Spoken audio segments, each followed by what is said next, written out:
নির্বাচন কমিশনের তফসিল ঘোষণাকে স্বাগত জানিয়েছে বিএনপি। প্রিয় দর্শক, এই মুহূর্তে বিএনপি চেয়ারপারসনের গুলশান কার্যালয়ে নেতাকর্মীরা আছেন, আর সেখানে আছেন আমাদের সহকর্মী রাহুল রায়।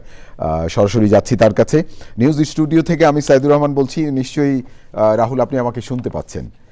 রাহুল, ত্রয়োদশ সংসদ নির্বাচনের তফসিল ঘোষণার পরে বিএনপি কার্যালয়ের সামনে আপনি আছেন, সেখানে তাদের প্রতিক্রিয়া সম্পর্কে আমাদেরকে যদি সর্বশেষ জানান আপনি। ধন্যবাদ। আজকে সন্ধ্যায় ত্রয়োদশ জাতীয় সংসদ নির্বাচনের তফসিল ঘোষণা করা হয়েছে এবং সেখানে 12ই ফেব্রুয়ারি নির্বাচনের দিন নির্ধারণ করা হয়েছে।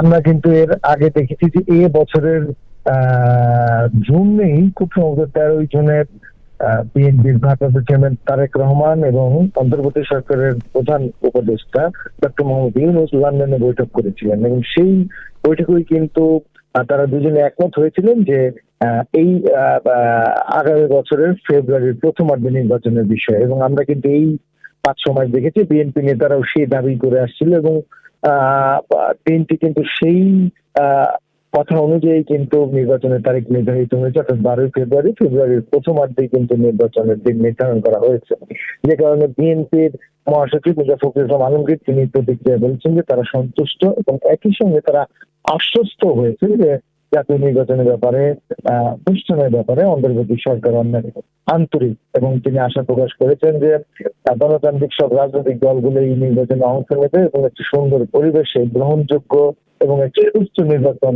হবে বলে তিনি আশা প্রকাশ করেছেন। রাহুল, অনেক ধন্যবাদ আপনাকে।